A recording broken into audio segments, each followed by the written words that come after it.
didn't have for students, if students miss it or they want to watch it again, they can. Okay. So, students, today we are very lucky to have Mr. Russ Sumrall here. Mr. Sumrall is currently the Vice President of International Development and Franchisee Profitability at Church's Chicken. He works to grow the Texas Chicken and Church's Chicken brands in international markets. He has decades of experience in franchising and worked for many years at Popeyes in various leadership roles. He's also worked overseas to build a brand in the Middle East. He holds a bachelor's degree from Louisiana State University, go Tigers, and a master's of global hospitality management from our own Georgia State University, go Panthers. So without further ado, I would like to introduce Mr. Sumrall. Take it away, Russ. All right. Thank you very much, Ben. Hello, everyone. I wish I could see you all. That would be so much better. But instead, I have to look at Dr. Lawrence all the time. They should pay me for this, is what I'm thinking, okay? But anyhow, kidding aside, I really enjoyed Dr. Lawrence's class when I was a student at Georgia State. And Ben, I'll get you back. You emphasized decades a little too much in my introduction. But let's start here. Today, I want to talk about if you owned a franchise and you were thinking about taking it international, what should you think about? Where should you go? Why should you go there? Things of that nature, okay? And so I'm going to take you through this, and parts of this are actually part of my international development strategy for our brands, Church's Chicken and Texas Chicken. And I'm going to talk a little bit about that because I'm quite certain, while you may know a little bit about Church's Chicken in the United States, most of you probably have no clue what Church's is about overseas. Okay, so here we go. I want to start with this. Ben, do you see yourself?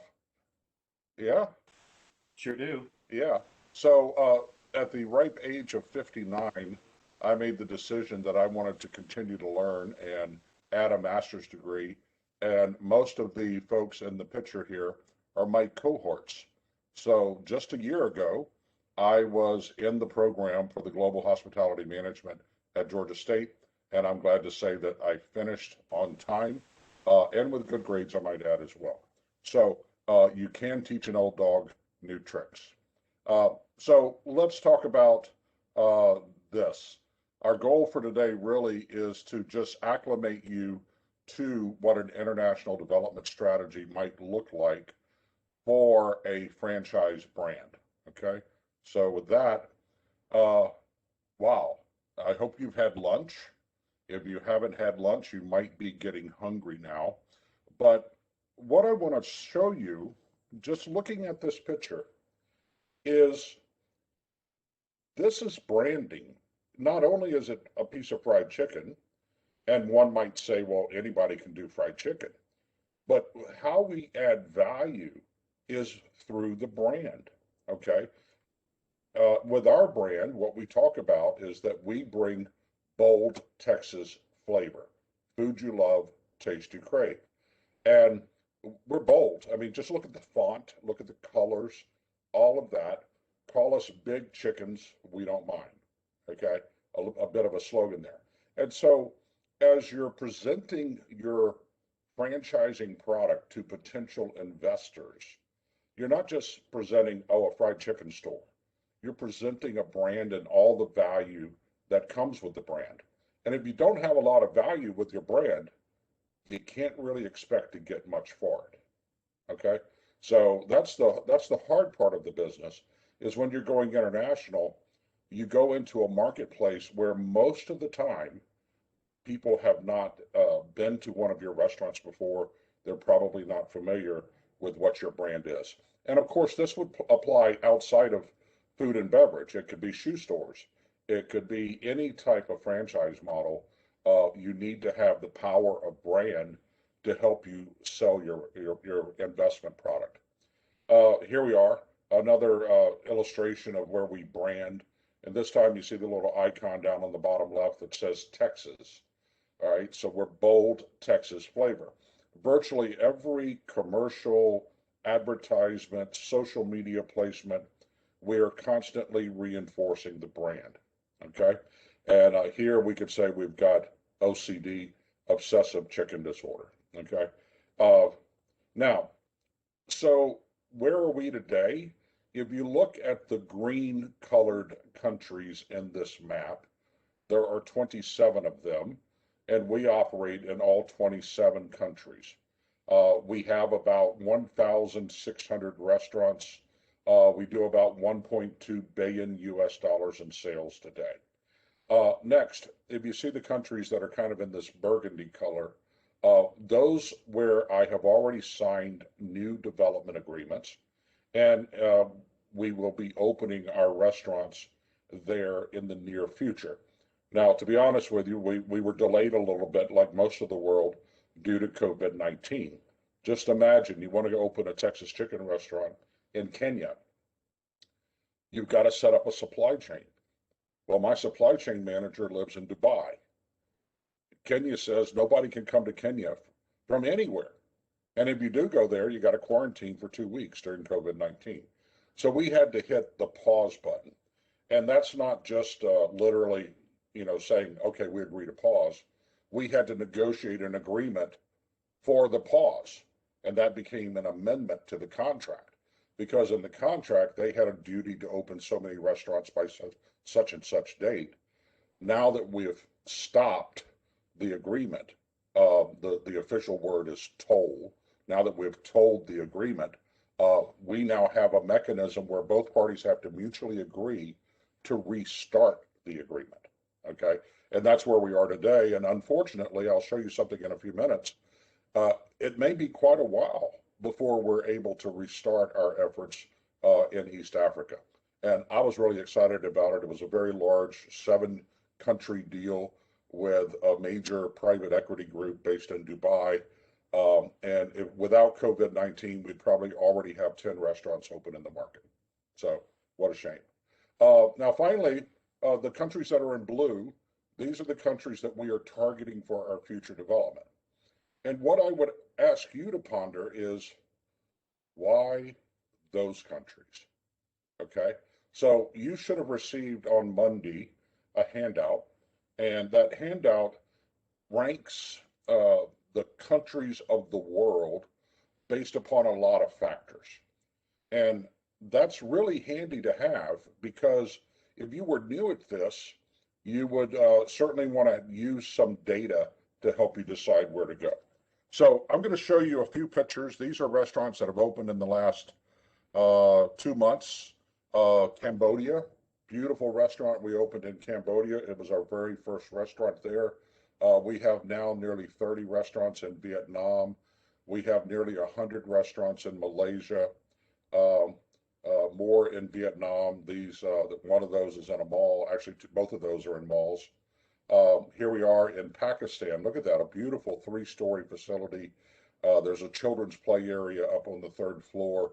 You can see the bottom right-hand picture has the team all lined up, ready to open the doors for business. And this is actually a suburb of Lahore, Pakistan. Here's some restaurants in Canada, another in Pakistan. And we did a huge opening right at the first of the year in the second largest city in the Kingdom of Saudi Arabia, Jeddah. And there was a great fanfare, big grand opening, lots of dancing and singing, balloons, etc. And that was our first restaurant to open in this major city, Jeddah. Then, as you go to start and consider a development schedule, a development plan, you need to have a vision.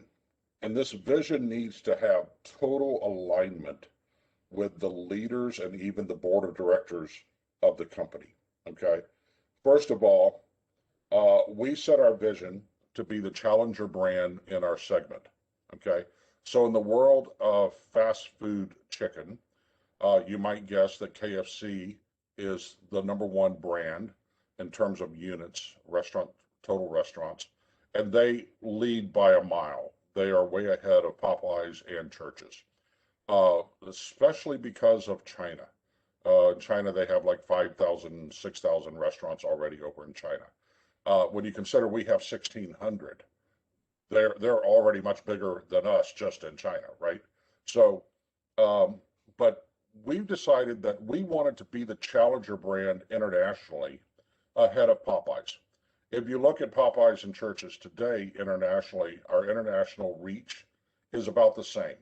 Uh, we are stronger than them in the Middle East. We are stronger than Popeyes in Southeast Asia.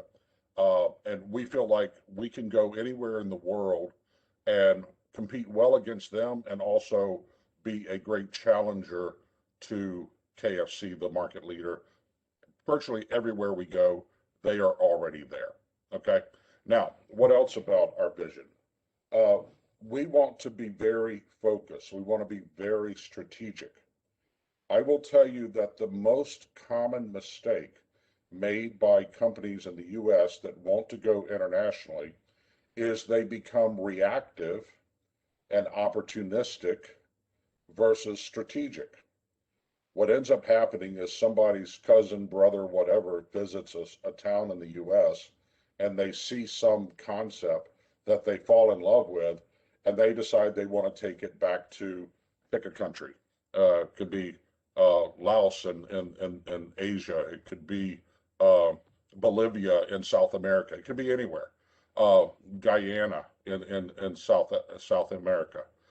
Well, while that person may have great passion for your brand and may have all the money that they need and might even have the expertise, what about the size of the prize? What about the strategic alignment with that market and your brand?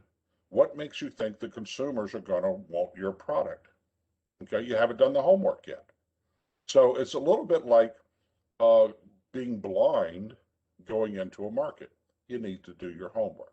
Okay, and so never be, I won't say never. You need to be careful with being opportunistic. Okay, next.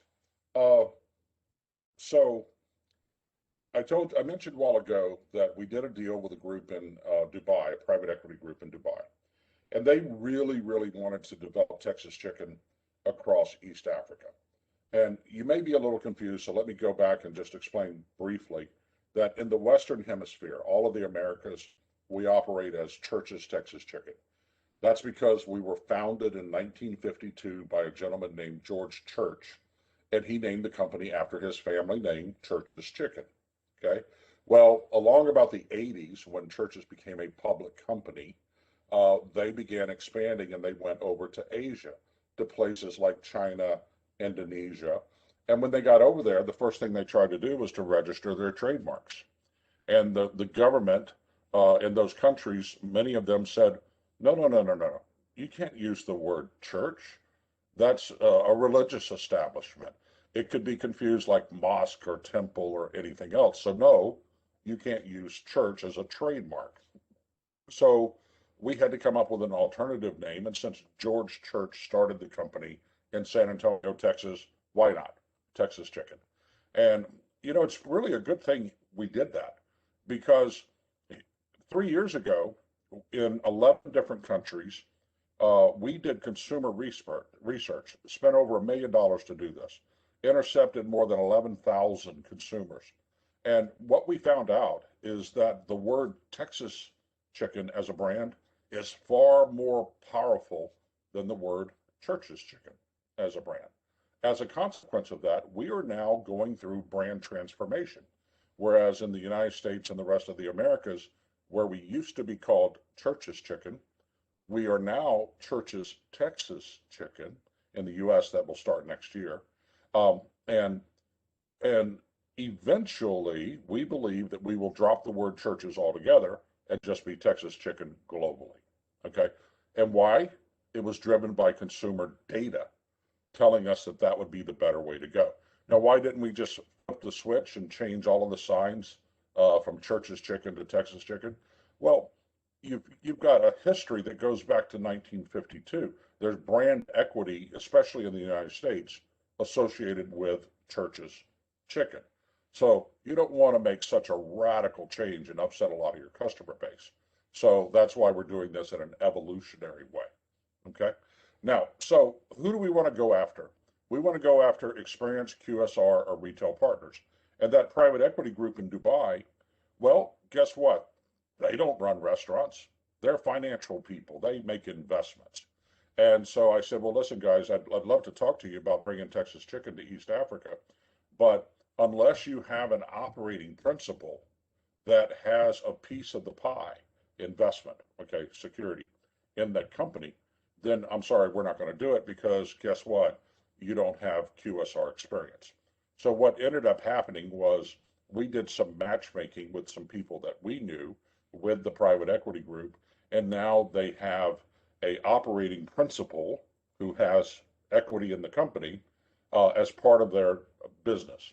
And because of that, do the deal, and they'll be able to move forward to build Texas Chicken in those 7 countries. Okay. Now, last, don't overcommit. Don't put your franchisees in a situation where you're setting them up to fail.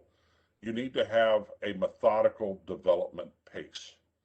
You know, in the past, we've seen people sign up for 500 stores and they're going to open them in 5 years. And 2 years later, they've got 30 stores open. And there's just no way they're going to get to 500.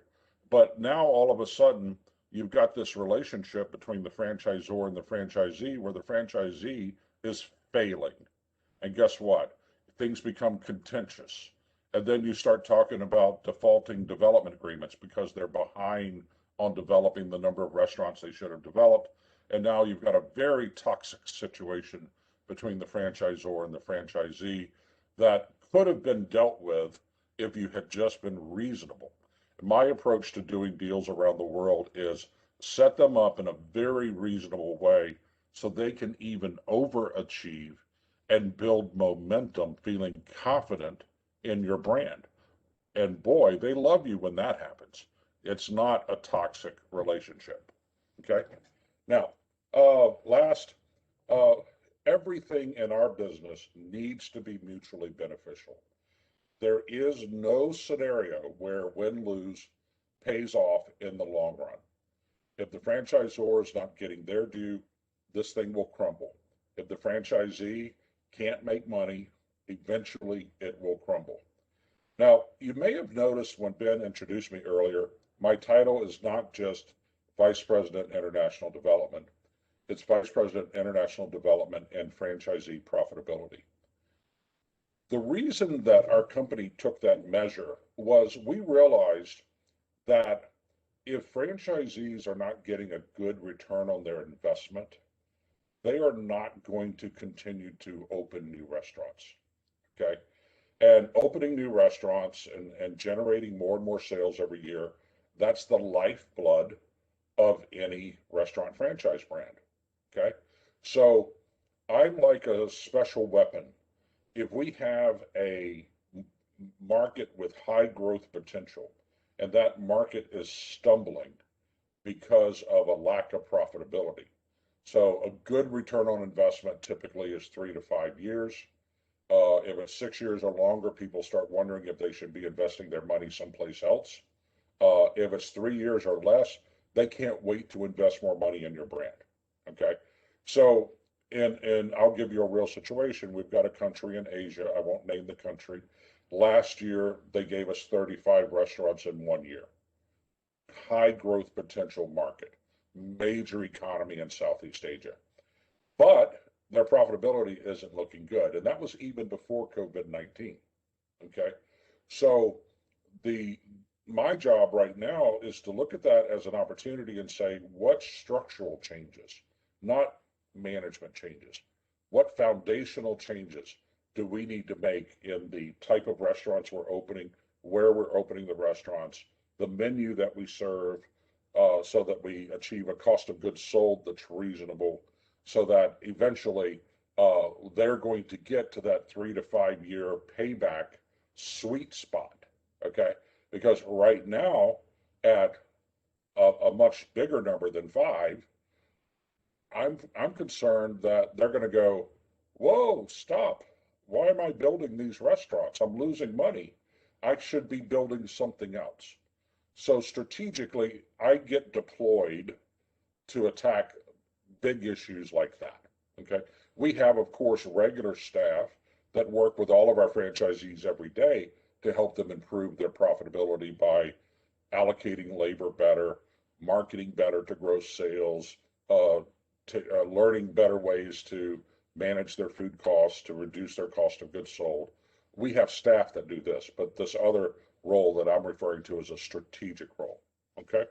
Now, let's take a look. So you got the whole world as an opportunity.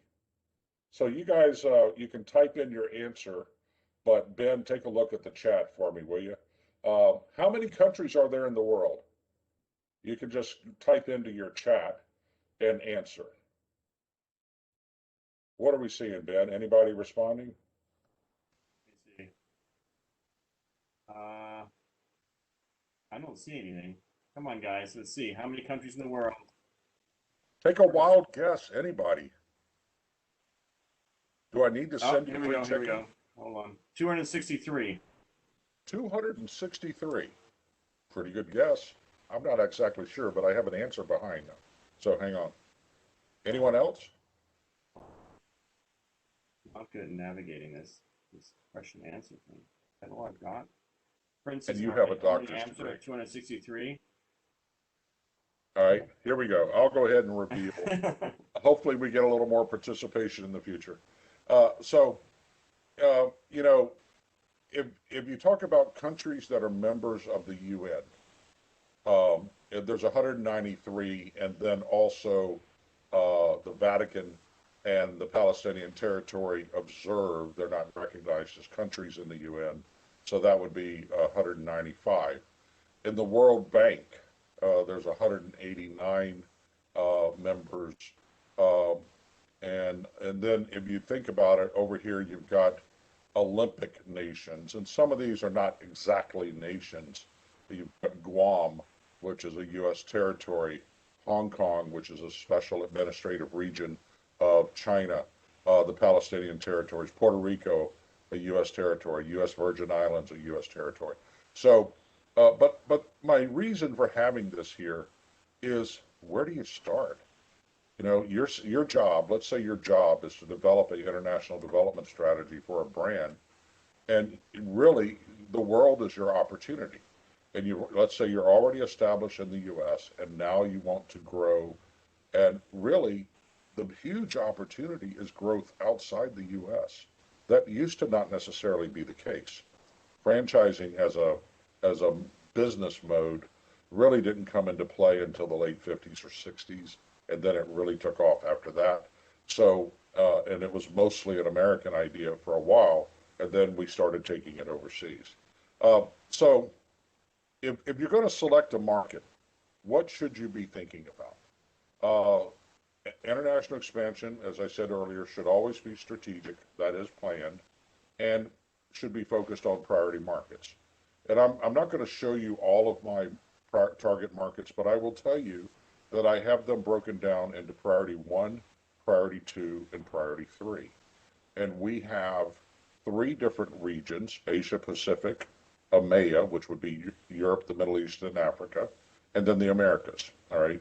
And so each of those regions has their priority 1 and their priority 2 and their priority 3. Okay. And so right now I'm focused on those priority 1 markets, and those are the only markets I'm willing to talk to today. All right. I'm saying no to priority 2, priority 3, or anybody else out there in the world. I'm staying disciplined to the process. However, opportunistic development should be considered when our brands already has franchised restaurants operating within the country or region. So let me give you an example. Uh, the We are operating in Central America today. I do not have any franchises in Costa Rica. If somebody from Costa Rica called me up today and they were willing to develop the number of restaurants that I thought were required for that market, which is probably around 20, would I consider that? Well, if I'm already in Honduras next door and I'm already supporting that market and I have a supply chain already established, then I could probably, with almost no overhead increase, I could add Costa Rica to our distribution. So that would be a smart opportunity. Let me tell you a dumb opportunity. Somebody calls me from South Africa. I'm not even today on the African continent. South Africa doesn't show up anywhere on my priority list today, and you'll see why in a few minutes. So even the richest guy in South Africa would not be right for us to go to and make that exception because I'm not already there. I would have to increase overhead significantly, and by doing so, I'm taking my eye away from the priorities. Okay, so Russ, I just have a quick question. When you're doing these agreements, are they all master franchise agreements or are they multi-unit franchise agreement? Can you talk a tell you little what, bit I've got a about your slide decision coming up on process? that. I've Okay, got a good. slide coming up on that, so I'll get to that in just a few minutes. Of course, the opportunity should be large if we're going to make an exception to our strategy. Uh, but let's look at overall, what do we look at? GDP, gross domestic product of countries. So you start out with the whole world of opportunity, and then you start narrowing it down. GDP, political and economic stability. This could be important for us. We sell fried chicken. Poultry consumption. I can get poultry consumption data easily from the World Bank. What about established competition? We know we want to be the challenger brand in almost every country that we would think about going to. KFC is already there. I'm always interested to know if we beat Popeyes to the market. And in most markets in Southeast Asia, and even the Middle East, we were there before they were. McDonald's is pretty much ubiquitous now. We also look at BK. And when we get down to country-specific data, we'll look at who the local players are as well. Safety and security index. How safe is it for our team to go to that country and support it? At Church's and Texas Chicken, we prefer strongly fresh chicken, not frozen chicken. So it's not just poultry availability, it's fresh delivered chicken. Not to get into too much detail, but I have been in poultry plants probably in 60 countries. And it's very important to us that our chicken is managed in a food safe way, that the chicken is processed according to our specifications. And literally, chickens that are killed on Monday morning are processed on Monday during the day. They're marinated on Monday afternoon. They're put into a cooler. They chill overnight, and they're delivered to our restaurants the next morning. That's how fresh it is. It's fresher than what you can get at Publix or Kroger. Okay, and that's part of our process. And finally, the Economist, the Big Mac Index. Why do you think that's important? I'll say that rhetorically because I know it's going to be hard to get answers here, but the Big Mac Index is a surrogate for check average.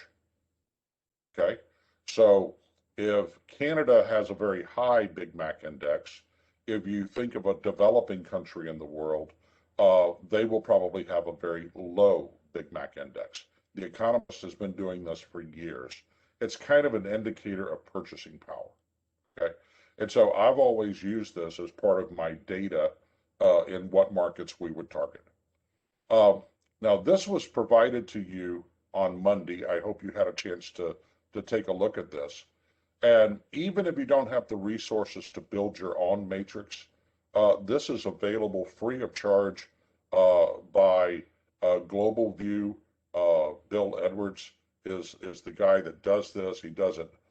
He's been doing it for years and does a great job.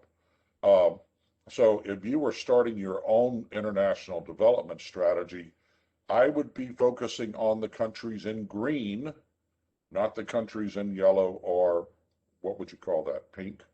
I guess it's intended to be red, but your ability to be safe, to have professional dealings, to be able to market size is listed here as well.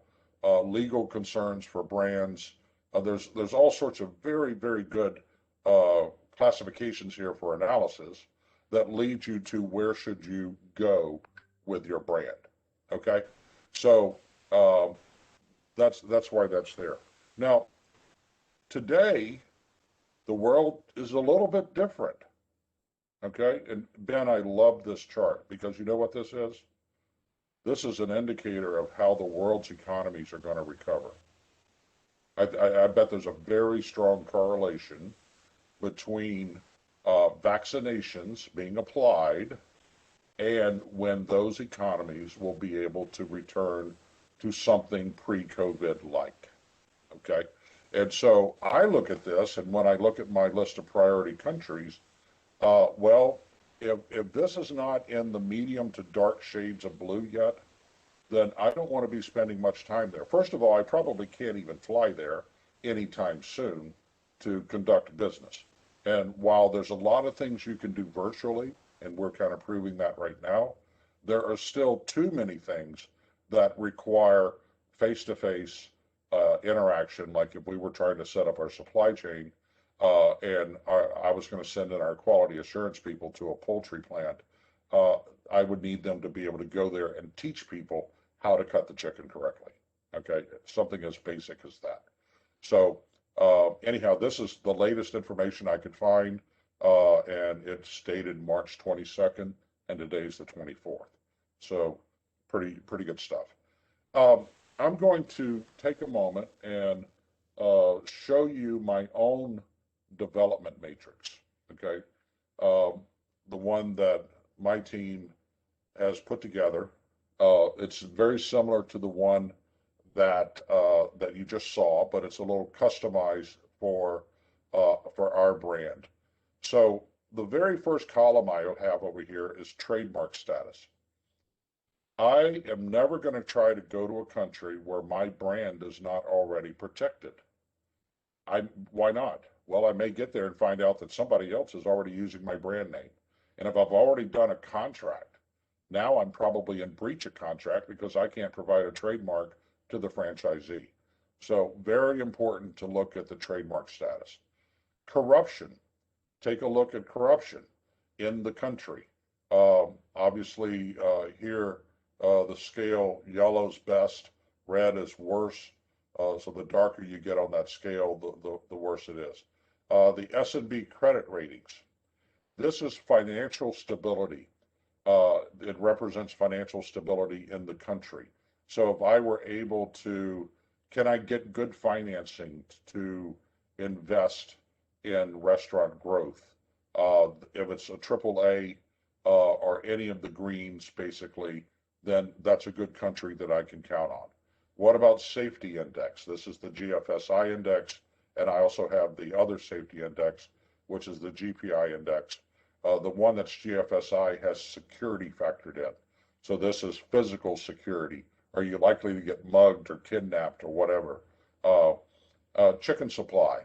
It's very simple. Can I get fresh supply there or not? Then poultry consumption. This is per capita kilograms per year. The Big Mac index, which I mentioned earlier.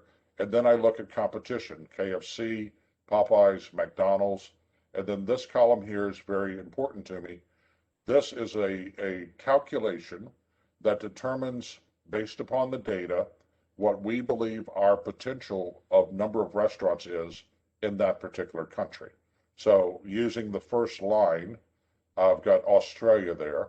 We think our potential is 490 Texas chicken restaurants. If I were to go there, I would do a minimum size deal of 50 restaurants in 6 years. I would not permit sub-franchising, all right? And all of the rest of the data that's over to the right, I can summarize up here. So if I go here and I select Australia, okay, it automatically tells me the details that I need to know, okay? So let me blow this up a little bit so you can see it better. So 50 units in 6 years, sub-franchising is not permitted. It's a 10-year term. The upfront fees, we're going to collect $500,000.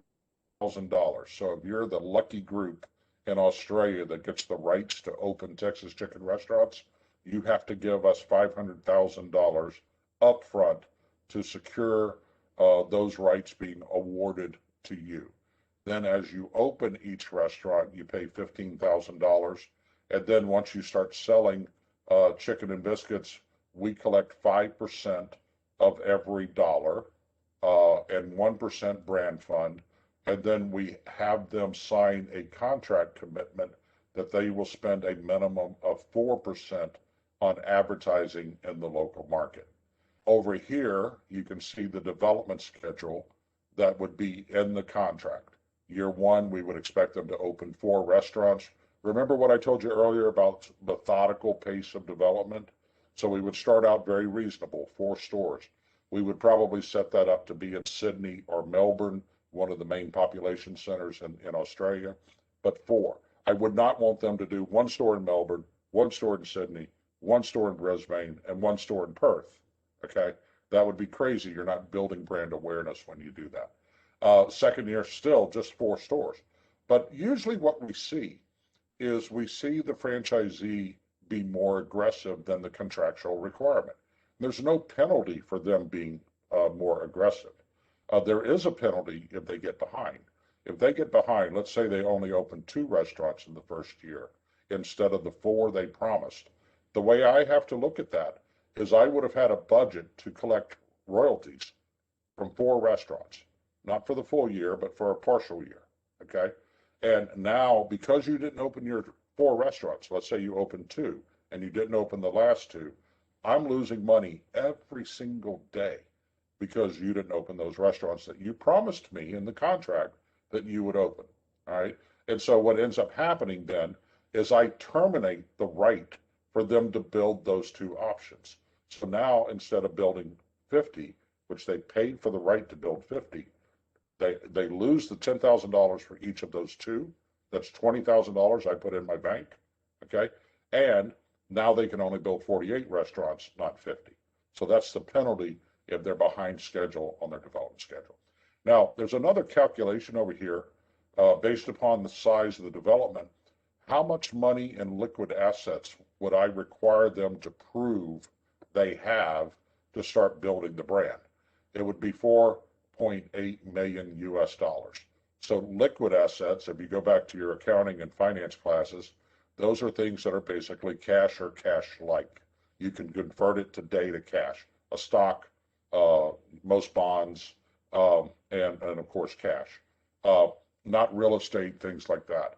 It's amazing how many people get confused about that. But I want to know you got the cash, all right? And if you can show me that you've got the cash, that's part of our qualifying process, okay? This in and of itself demonstrates that we have a plan, that we have a process, that we have rigor, that we have due diligence in where we believe it would be best for our brand to go. And by the way, Australia is on the list, and it is one of our priority markets. And we're already operating in New Zealand, and we're already operating in Indonesia.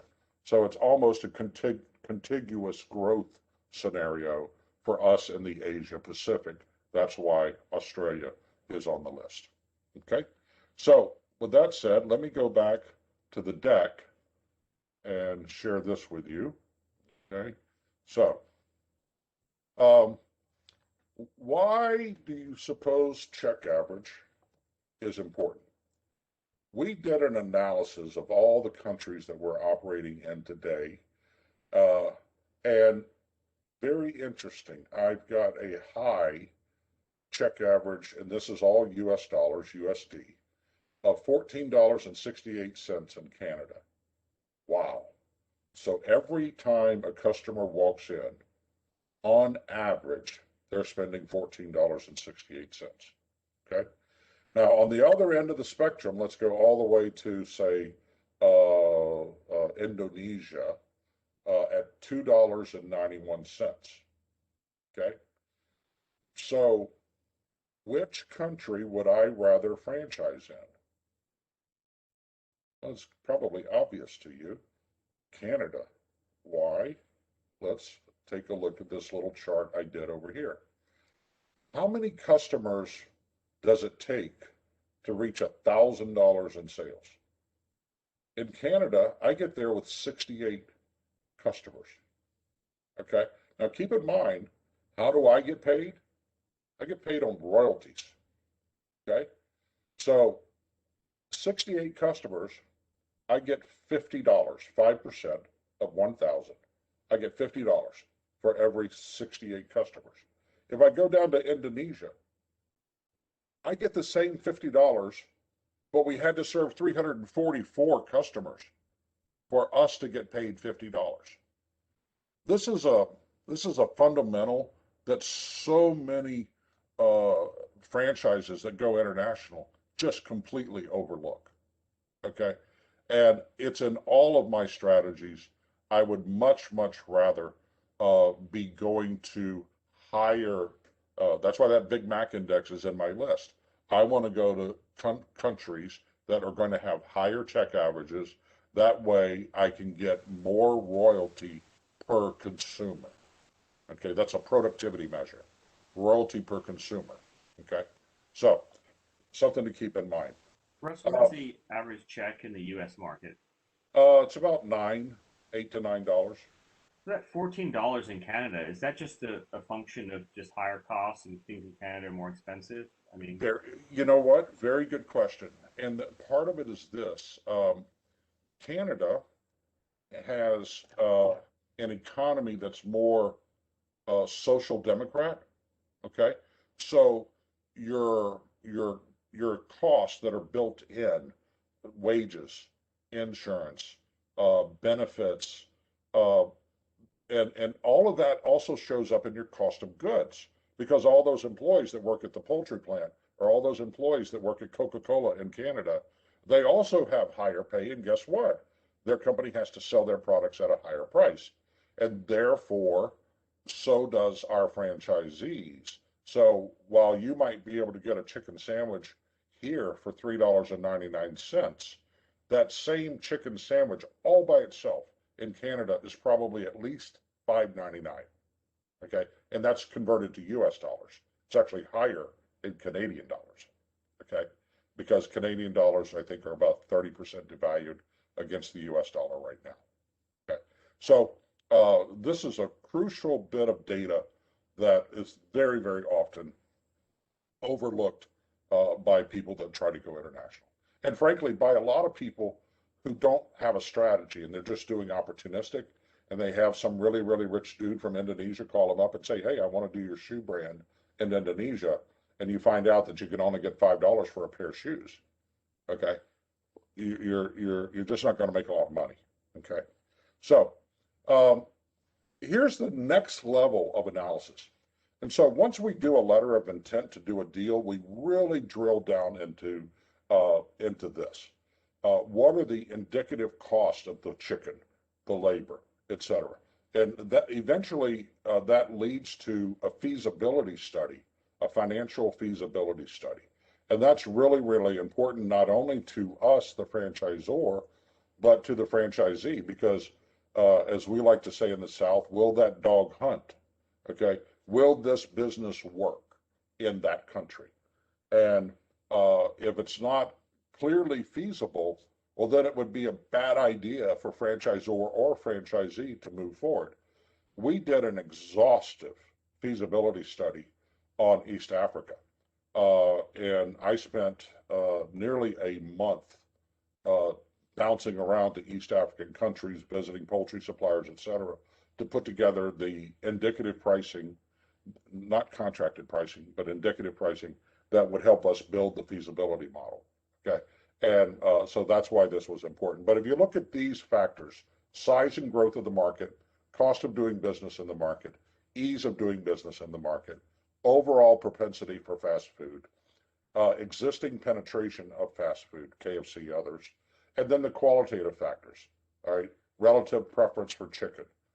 You know, you go to some places, you know, to me it was always a puzzle why McDonald's decided to enter in India, okay, where beef is so sacred to so many, not everybody, but to so many.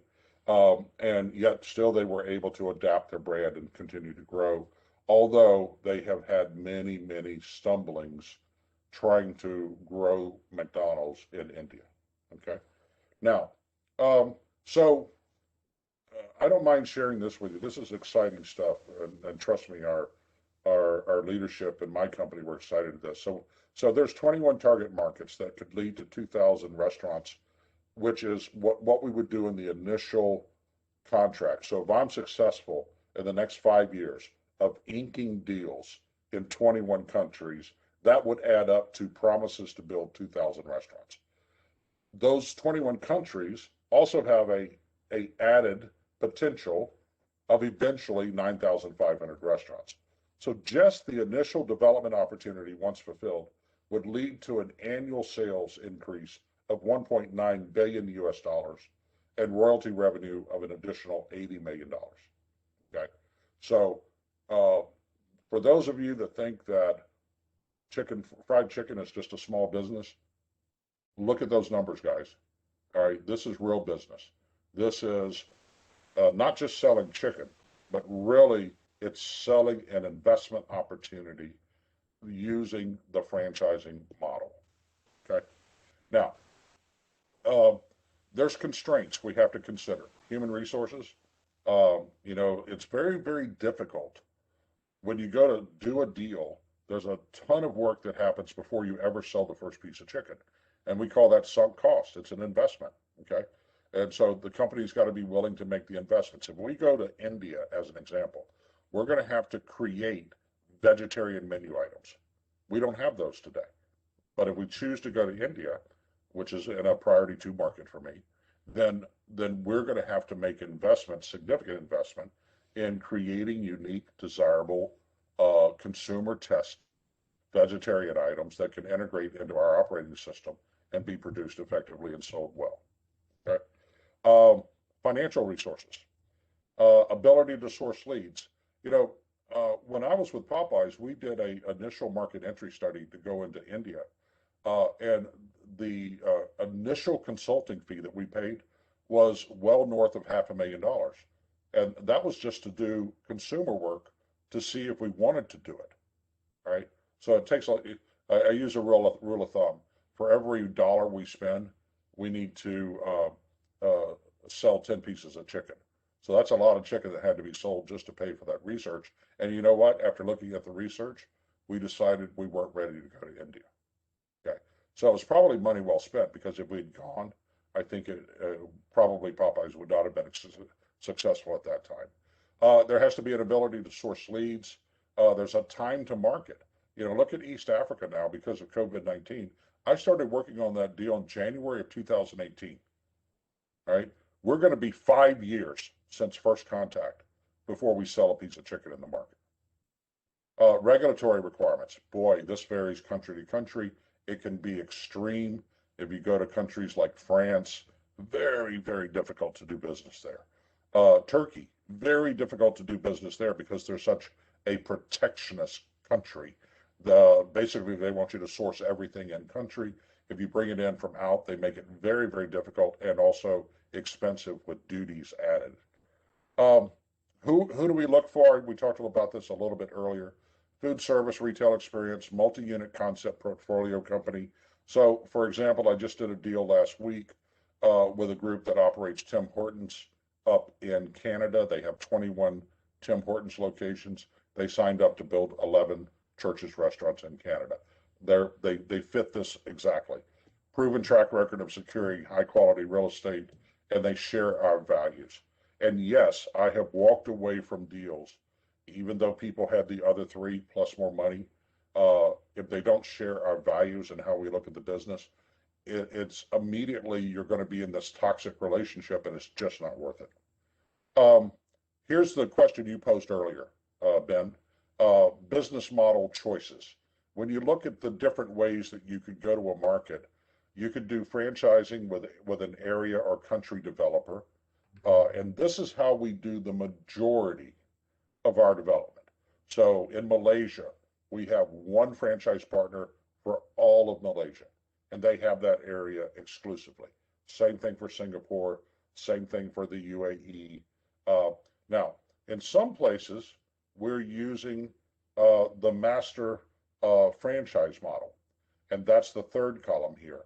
And for example, the East Africa deal that we did starts out as a country developer model, but then once they have a minimum number of restaurants that are company owned, we then allow them to do sub-franchising, but there's lots of restrictions in there. We get to approve the sub-franchisee, okay? They don't just get to choose anyone they want, right? And then finally, the other one that we use is the multi or single franchise. And the one I'm really proud of is what's happening in Canada right now, where I convinced our leadership to not do area developers where someone would have an area. Let's say the city of Calgary in Alberta. If someone would have that all to themselves. Well, what we're doing up there is we're doing multi-franchisee development, non-exclusively. So in Ontario, for example, there are 14 franchisees, and it's first come, first serve. If you can find a site that we approve, you get that site, okay? And what is created is it's like throwing chum in the water for shark, okay? They are all chasing the better real estate and trying to get to it first. Even though their obligation to open a restaurant in 2021 might be one, most of the new guys that we signed late in 2020 to start developing in 2021 have 3 or 4 restaurants in the pipeline for this year. They're being very aggressive. And it comes with some issues because you're going to have some conflicts with people wanting the same site and whatnot. But the growth is going to be amazing for our brand. We had a plan to open 15 or 16 restaurants this year in Canada, and we're probably going to open more than 40 as an example, as a result, okay? Now, like most international franchises, we don't do company-owned restaurants outside the U.S., and as of this time, we're not doing any joint ventures anywhere, okay? But those are options that some companies take. We choose not to. We do the first two, and then very selectively the sub-franchising. Okay. Listen, I'm not going to spend much time on this because I know we're running out of time. You got to have a toolbox. If you're going to start selling your franchise brand, you need to have a great website. You've got to have tools to collect the information from all the inquiries. It's kind of like classic sales management. Okay. You have to have that. And so we get dozens of inquiries every week from countries all around the world. I have a system called FranConnect that manages that for us. If it's in a country that we don't want to go in, they get a very nice thanks but no thanks note. If they don't have the liquidity that's required to develop in a market that we want to go to, they get a very nice thanks but no thanks. Why don't you go find a partner that has more money and come back and talk to us note? Stuff like that. Okay. So those are and you have to spend money on this, and you have to update it every year and keep it relevant. How do we go out and source leads?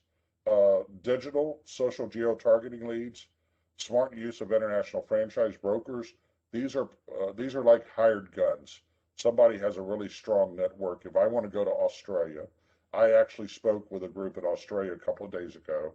They would be a broker, okay? And I would pay them a percentage of my deal to go out and find for us the great franchisee or franchisees that we would want to do business. So it's almost like, well, I can't hire you as an employee, but I can at least pay you a commission if you bring me the deal, okay? And they have the expertise in that market, and that's what you're really paying for. I also worked with the commercial service office at the U.S. Embassy in Australia. We are members of the International Franchise Association. And for example, in Canada, where we have so many franchisees, we are also a member of the Canadian Franchise Association. Let's see. Here we go.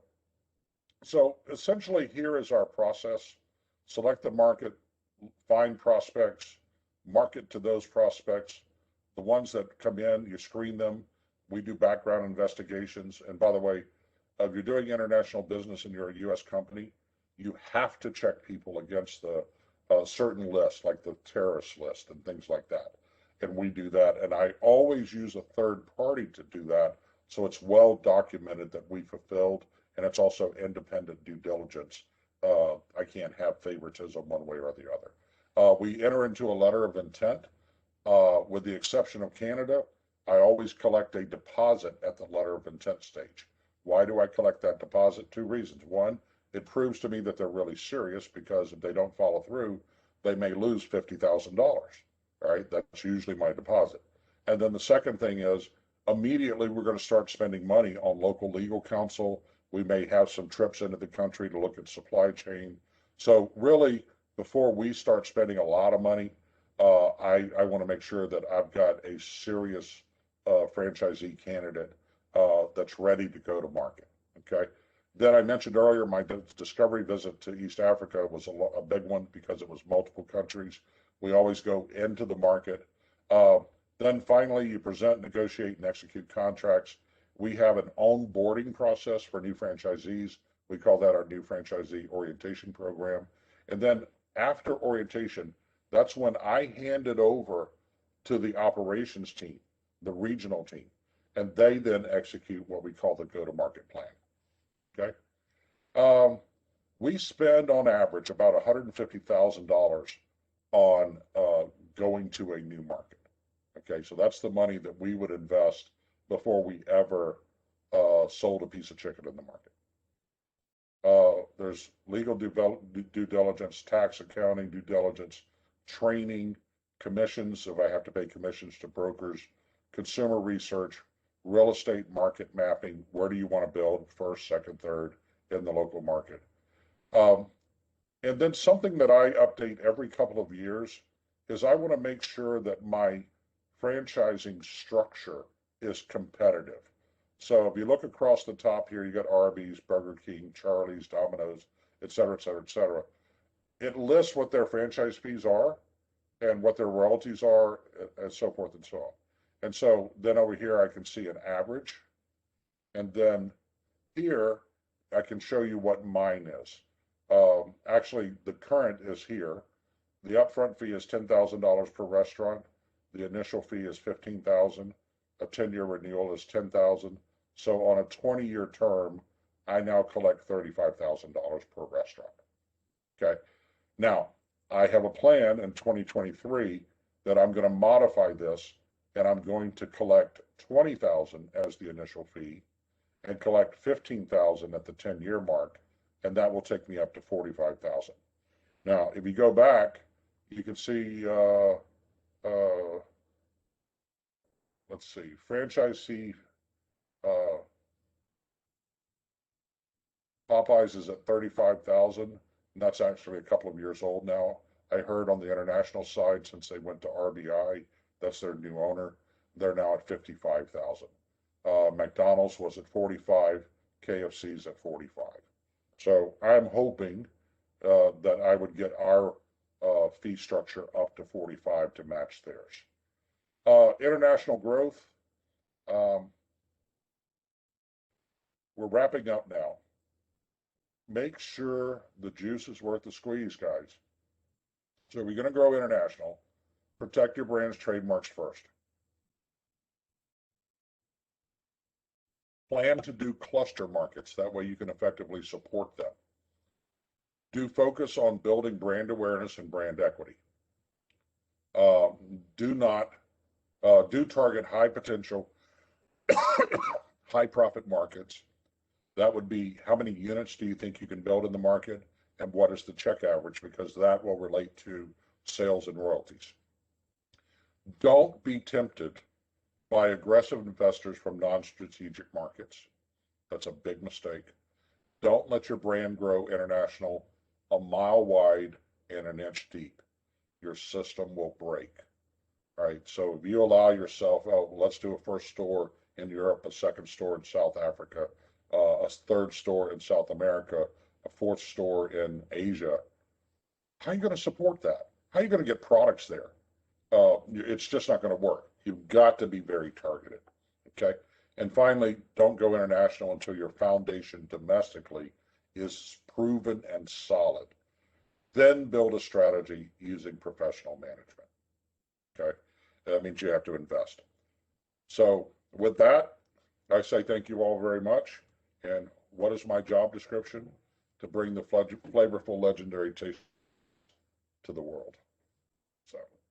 So Ben, now would be a great time. Yeah. I know we're 1 minute past my hour. No, it's fine. We have some time. I thought it was great. I mean, I think that you reiterated a lot of things that the students have been reading about.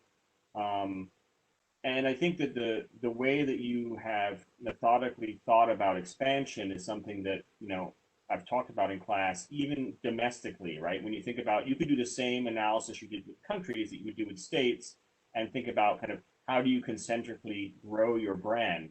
And I think the last statement you made, where basically the idea that many of these brands, they want to go international and, they're already talking to people and they only have 3 or 4 outlets in the whole of the US marketplace, right? And they don't even know what they're doing in the US market. So, I think that, the excellent presentation. We have a question from Zori, and I think that you kind of answered it already a little bit. She had asked about kind of this idea of protectionism and government intervention, and what metrics do you look at related to that? Is there a specific metric that you follow, or is it just you kind of find out from the marketplace that this country is definitely not one that you had mentioned France was difficult or more protectionist maybe. I think that was the example you gave. A couple of things. We have a internal legal department that is, one of them is very wise as an international lawyer, and one of the due diligence items they do is, as we're going to ensure that our trademarks are registered in the countries, they will also find out about the regulatory environment for that country. First of all, specifically as it relates to franchising regulations. Second, as it relates to transfer of funds regulations. And then third, they would look at import and export restrictions. And that's where I used an example for Turkey, which, by the way, is one of my favorite countries in the world. Turkey is highly protectionist, and it's not unusual to find 100% duties on stuff brought into Turkey. So if it cost you $100 here, there it would cost you $200 plus whatever the shipping and freight was to get it there. Okay. So it's their way of saying, don't buy American, buy Turkish. Okay. Hopefully that answered your question. Great. Any questions from, let's see, here's another one.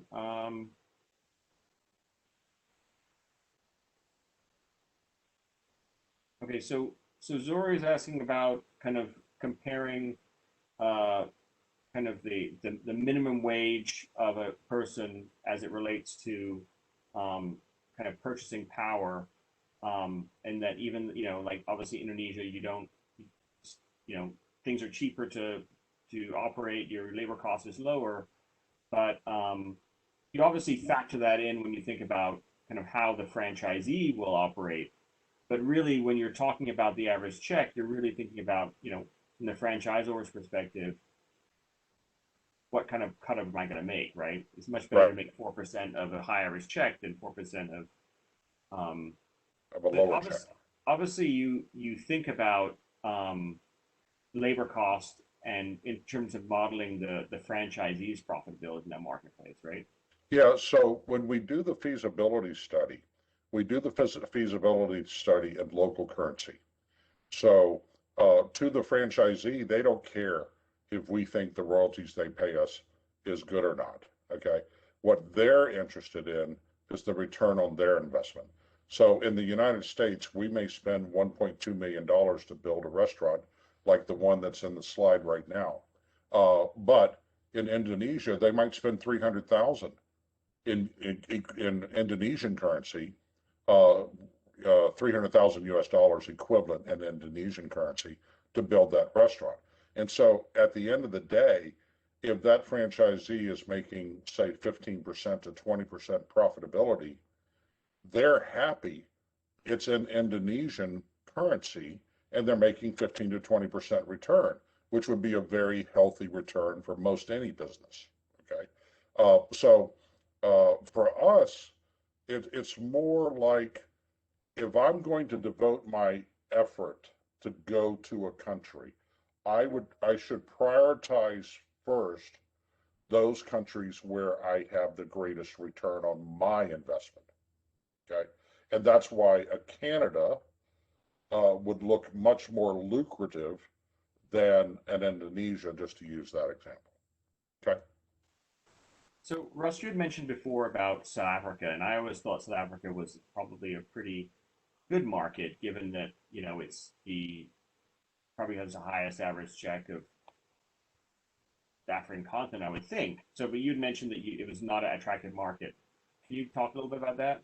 Yeah, sure. First of all, it's a very low check average market. I'm going to try to go back to uh, that one page that broke out South Africa, and you could see where South Africa ended up. But I tried to launch Popeyes. I did launch Popeyes in South Africa before I retired there. By the way, I was there almost 40 years, so Ben was right when he said decades. Uh, but notice South Africa is actually last on this list of, I think this is 40 countries. Uh, and and what's going on there? Well, they really score very poorly in economic and political situation and long-term risk, and then the projected recovery for coronavirus. That's what has driven them to the bottom of the list, the worst of this particular list. Um, when we tried to set up Popeyes there, and I think they're still operating there, but they never ever realized the potential. You had a problem with a consistent, reliable workforce. You have, for the most part, a low per capita income, not a lot of disposable income. You could only set up shop in really the three major metropolitan cities of South Africa because that's where the money was. And so while it's a huge population, it's also very, very remote from any of your other markets. Okay. So now in the long run, Ben, I had this idea that we're gonna get Egypt done, we're gonna get East Africa done, and Egypt is a very large, high potential market, and they love fast food there. If I get Egypt done and East Africa started, would I consider South Africa for the right group? I probably would, but that would only be after I've already got a foothold in the African continent. Yeah, And then good you question. have Sweden here, right, in the green. And when I was in Sweden, what I found was quite amazing was that, like, there's not a lot of people there, right? It's a big, huge country, lots of geographic distance between the cities, not a lot of franchise businesses there. Um, is that so? I guess the whole Nordic area, obviously, it's got high per capita income. They spend, you know, obviously, you're going to have very high check averages there. Um, but how many Texas chickens could you actually put in the country of Sweden? Yeah, that's why we're not there. Yeah. Okay. Yeah, I mean, if you look at market size, Sweden, it's worse. Okay, well, it's got a 3 rating out of 4, instead of a 1, and so the Nordic countries, which I love, by the way, my wife and I did a great vacation there a couple of years ago, but it's just not a big fast food market. Fast food, like it or not, tends to be more, let's call it, home cooking, comfort food, not necessarily the healthiest perceived food. And so in those countries, this is where those qualitative factors come into play. They tend to not go towards fried foods and such. So, okay. Okay, we got one last question. So Prince is asking about kind of what are the most overlooked considerations when deciding to franchise internationally, in terms of Good question. Good question. I'll speak to it for the restaurant industry. So if it's another industry, you'd probably have to consider similar consumer characteristics and traits. For us, countries are so different in terms of their palate. Okay. Um, Salt. Americans tend to like their food salty. South Africans like their food salty and very spicy. When we implemented Popeyes there, we did consumer testing and found out that the chicken needed to be 80% spicier for them to even consider that it was called spicy. Okay, had to be 80% spicier than the U.S. Okay, so going in and trying to fine tune your product's appeal to the consumers. Okay, McDonald's is a master of this. They've been doing it for a long time. You see McDonald's in China or South Africa versus South America, very, very different menu items, okay, and very different salt profiles and also spice profiles. You go to some places, a lot of folks are naive and they think, well, Puerto Rico, that's Latin American, they're going to like spicy stuff. Wrong, wrong, wrong. Puerto Rico loves mild stuff, okay? And so when I was with Popeyes in a spicy market, like South Africa, we sold like 80% of all of our chicken was spicy. You go to Puerto Rico, it's the opposite. 80% is mild and 20% is spicy. So going at what do companies overlook? They overlook what you would call the localization of your products. They don't do the homework. They don't go out and listen to the consumers. I was always proud of the fact that I never made a menu decision based upon what Russ liked or disliked. I always went to local consumers, paid the money, did the research, got the research back and said, okay, well, the people here, gee, they don't like it the way I like it, so we have to do something different. What are we going to do different? We would set up 2 or 3 concepts to be tested again, and then find out which one hit the bullseye that was most appealing to the local consumer, and then that's how we set up the menu. Most American companies, especially naive young ones, think, oh, my brand is great. I'm going to take it just the way it is here, and they have to do it my way. And trust me, the overseas folks hate that. They think that we're very arrogant when we approach their market and think that the only way to do something is the way we do it in America. Now, that's a little contrary to the idea of franchising, because you think, okay, well, the point of franchising is to replicate the brand, right? Well, you need to make some local modifications for the brand to be replicated successfully. Okay? We have just one quick follow-up. So when you do that localization, when does that happen? So you've done some consumer testing. Does that happen prior to opening the store, but after the final contract is made? So I'll give you the example of East Africa. We signed the agreement in September. We did the menu and marketing research in country in December. And then in January, we made menu decisions. We had just finished doing our site selection exercise. We call it strategic market mapping. And we were about to start securing sites to build restaurants when COVID-19 hit. So we had to stop. But we basically did the consumer work. We sent our chefs in.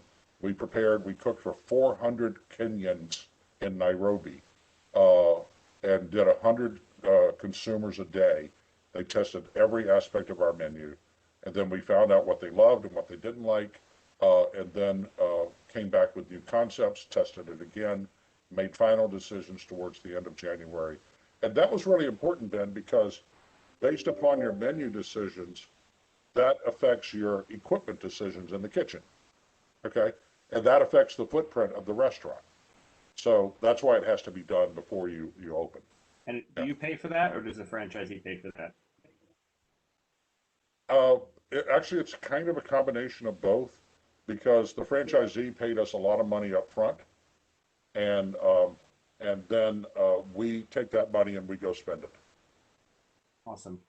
Well, thanks. Okay. Thanks so much. This has been so informative. Is it possible for us to share the slide deck with the class? And obviously, you can remove the slides you don't want to share. Yeah, absolutely. I'll send it to you as a PDF, and then you can forward it on. Awesome. Okay. Thanks so much, Russ. It's been a great presentation. I really appreciate it. Wonderful. Everyone, take care, and go try some Church's chicken. Thanks so much. All right. Bye-bye now. Bye-bye.